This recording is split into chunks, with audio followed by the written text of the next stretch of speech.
नमस्कार दोस्तों, हमारे चैनल हायर एजुकेशन में एक बार फिर आपका स्वागत है और मैं हूं आपका दोस्त राहुल। और आज की जो हम चर्चा करने जा रहे हैं जनरल अवेयरनेस सेक्शन, आप लोग अपने कॉलेज एंट्रेंस एग्जाम्स के लिए कैसे प्रिपेयर कर सकते हैं, किन टॉपिक्स के ऊपर ज़्यादा ध्यान देने की जरूरत होती है और कैसे अपने पर्टिकुलर एंट्रेंस एग्जाम के लिए आप अपने अकॉर्डिंग अपना करिकुलम सेट कर सकते हैं। आपने एक चीज़ नोटिस करी होगी, जब आप दिल्ली यूनिवर्सिटी का एंट्रेंस एग्जाम देने जाते हो तो वहाँ पे जो फोर्थ सेक्शन होता है आपके किसी भी एप्टीट्यूड एंट्रेंस एग्जाम के अंदर, उसके अंदर जनरल अवेयरनेस लिखा होता है। अगर आप आईपी यूनिवर्सिटी का एंट्रेंस एग्जाम लेने जाओगे तो वहां पे जनरल स्टडीज मेंशन होता है।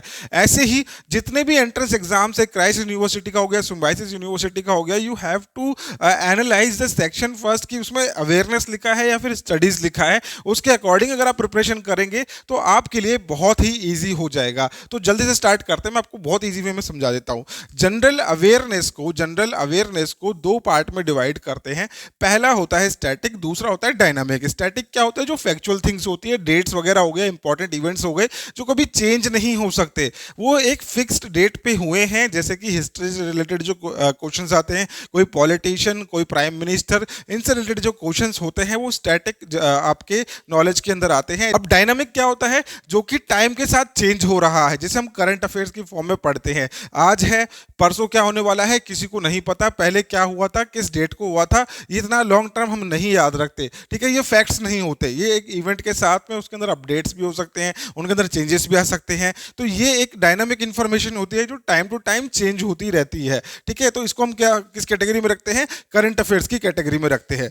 अब हम अपने जनरल अवेयरनेस के सेक्शन को समझना शुरू करते हैं। अब पहले क्या होता है? एक होता है जनरल नॉलेज। अब काफी सारे स्टूडेंट जनरल अवेयरनेस को जनरल नॉलेज से मिक्सअप कर देते हैं कि भाई जनरल नॉलेज पढ़ के जाना ही जनरल अवेयरनेस कहलाता है, लेकिन ऐसा नहीं होता। जनरल नॉलेज क्या होता है? जो हम बचपन से लेकर बड़े होने तक छोटे छोटे इंफॉर्मेशन अपने एनवायरमेंट से रिलेटेड, बायोलॉजी, केमिस्ट्री, फिजिक्स या फिर फैक्ट्स को रीड करते हैं, उसको हम जनरल नॉलेज कहते हैं। जैसे कि फिजिक्स, मोशन के बारे में हम पढ़ रहे हैं, वो जनरल नॉलेज के अंदर आ जाता है। पंखा घूम रहा है, डोर बंद हो रहा है, क्लोज हो रहा है, स्क्रू कैसे क्लोज होता है, क्लॉक, एंटी क्लॉक, ये सारी चीज़ें जो आती है फिजिक्स में आती है, जनरल फैक्ट्स होते हैं। केमिस्ट्री हो गया, boiling point of water, freezing point of water, और केमिकल चेंजेस जो भी आसपास में हो रहे हैं हमारे बॉडी के अंदर, जो बायोलॉजिकल चेंजेस हो रहे हैं, एनवायरमेंटल, हमारे आसपास जो आग लग रही है उससे पॉल्यूशन निकल रहा है, हॉर्न बज रहा है, साउंड पॉल्यूशन हो रहा है, ये सारी चीज़ें हम बहुत ही बेसिक लेवल पे ही क्लास स्टडीज़ के अंदर अपना पढ़ लेते हैं। फिर हो गए इंपॉर्टेंट फैक्ट्स वगैरह। ठीक है, तो ये आता है आपका जनरल नॉलेज के अंदर। ये सिर्फ एक बेसिक सी चीज़ है जो कि सबको पता होना चाहिए, लेकिन entrance exam point of view से आप लोगों का जो करिकुलम सेट होता है जनरल अवेयरनेस और जनरल स्टडीज़ के अंदर, उसमें देखा जाता है कि स्टूडेंट को कितने अच्छे से पता है, कितना डीप में उसने पढ़ा है, कितना पर्टिकुलरली उसने इस एंट्रेंस एग्जाम के लिए अच्छे से पढ़ा है। तो इसके लिए कुछ टॉपिक्स जो है अलग से डिवाइड कर दिए जाते हैं।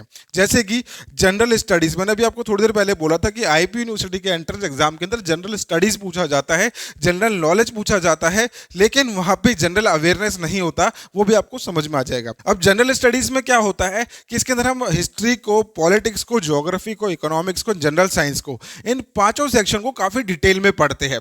हिस्ट्री को भी तीन कैटेगरी में डिवाइड करते हैं, एंशियंट, मीडिएवल, मॉडर्न हिस्ट्री, इन तीन पार्ट में हम हिस्ट्री को डिवाइड करते हैं। पॉलिटिक्स हम बहुत डिटेल में पढ़ते हैं, जिसके अंदर हमारा पुराने इवेंट्स जो हमारे हुए हैं, कौन सा लोकसभा, राज्यसभा, ये सारी चीज़ें हम पढ़ते हैं। ज्योग्राफी पढ़ते हैं, अर्थ की, इकोनॉमिक्स पढ़ते हैं, जनरल साइंस पढ़ते हैं, इनको काफ़ी डिटेल में पढ़ा जाता है जनरल स्टडीज़ के अंदर। Fine, general studies is basically combination of general knowledge plus general studies, ये दोनों का जो कॉम्बिनेशन होता है।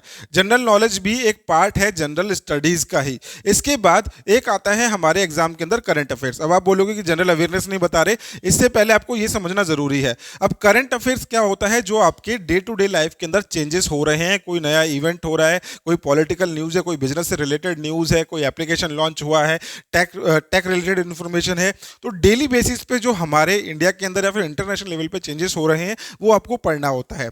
अभी आप एग्जाम से पहले 6 मंथ, जब भी आपके एग्जाम की डेट हो, लेट्स से कि आप लोगों का सीयूसीटी का या फिर आईपी यूनिवर्सिटी का एंट्रेंस एग्जाम जून में होगा, तो जून के लिए आपको प्रीवियस 6 मंथ्स के आपके करंट अफेयर्स पढ़ने हैं। तो मेरे हिसाब से सबसे सेफ चलेगा दिसंबर से पढ़ना। ठीक है, दिसंबर से लेके आपको अपने अपकमिंग एंट्रेंस एग्जाम होने तक आपको डेली करंट अफेयर्स अपने रेडी करने हैं। अब करंट अफेयर्स करने की जो फ्रिक्वेंसी है वो क्या होगी? अभी आप फिलहाल पढ़ेंगे मंथली, क्योंकि अभी आप अपने टर्म 2 की भी प्रिपरेशन अपनी कर रहे हैं साथ साथ में। अभी आप क्या करेंगे? मंथली पढ़ेंगे। एग्जाम से 2 महीने पहले आप पढ़ेंगे इसको को वीकली फॉर्म के अंदर। अब उसके बाद जब आपके एग्जाम में 1 महीना रह जाएगा, आप इन करंट अफेयर्स को पढ़ेंगे डेली फॉर्म के अंदर, और इस पर आपको ज़्यादा टाइम देने की जरूरत नहीं है। आप इनके कैप्सूल फॉर्म में ही पढ़ने की कोशिश करें, या फिर अगर आप इनके मॉक्स अटेम्प्ट करते हैं वो सबसे ज़्यादा बेस्ट होता है। पढ़ने से भी ज़्यादा क्या होता है, इफेक्टिव आपके मॉक्स होते हैं। अगर आपको करंट अफेयर्स के मॉक्स करने हैं तो हायर एजुकेशन की एप्लीकेशन पर आप आके चेकआउट कर सकते हैं। तो इसमें होता क्या है, आप मॉक करेंगे, आपको पता चल जाएगा कि मैंने कौन सा गलत दिया था। गलत जवाब देने वाला जो आप सॉल्यूशन देखते हैं वो आपकी लाइफ में हमेशा आपको याद रहेगा। ठीक है, तो ये हो गया आपके करंट अफेयर। अब जनरल अवेयरनेस क्या होता है? General awareness is basically combination of general studies, general knowledge and current affairs, जिसके अंदर आपका करंट अफेयर्स भी आता है, जनरल स्टडीज भी आता है, इसके अलावा आपका जनरल नॉलेज भी आता है। तो ये होता है आपका जनरल अवेयरनेस, जो कि दिल्ली यूनिवर्सिटी के अगर आप प्रीवियस 2-3 इयर्स के क्वेश्चन पेपर्स डाउनलोड करके चेकआउट करते हैं फॉर एनी कोर्स, उसके अंदर आने वाला जो सेक्शन है वो जनरल अवेयरनेस का सेक्शन है, जिसमें करंट अफेयर्स भी पूछे जा रहे हैं, हिस्ट्री रिलेटेड क्वेश्चंस भी आ रहे हैं, पॉलिटिक्स रिलेटेड क्वेश्चंस भी आ रहे हैं, इकोनॉमिक्स रिलेटेड भी क्वेश्चंस आ रहे हैं। That is a combination of general studies, general knowledge and current affairs. तो ये होता है जनरल अवेयरनेस। अगर आप आईपी यूनिवर्सिटी के एंट्रेंस एग्जाम की प्रिपरेशन कर रहे हैं तो इसके अंदर सिर्फ और सिर्फ जनरल नॉलेज और जनरल स्टडीज से रिलेटेड क्वेश्चन आंसर्स पूछे जाते हैं।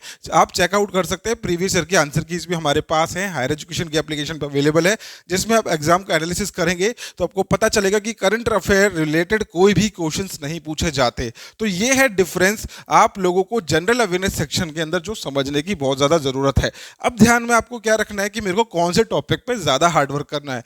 अगर आप दिल्ली यूनिवर्सिटी CUCT जैसे एंट्रेंस एग्जाम्स को टारगेट कर रहे हो, जो कि NTA कंडक्ट करवाता है, नेशनल लेवल पे करवाता है, उसके अंदर अराउंड 5 क्वेश्चंस आप लोगों के करंट अफेयर्स के आते ही आते हैं।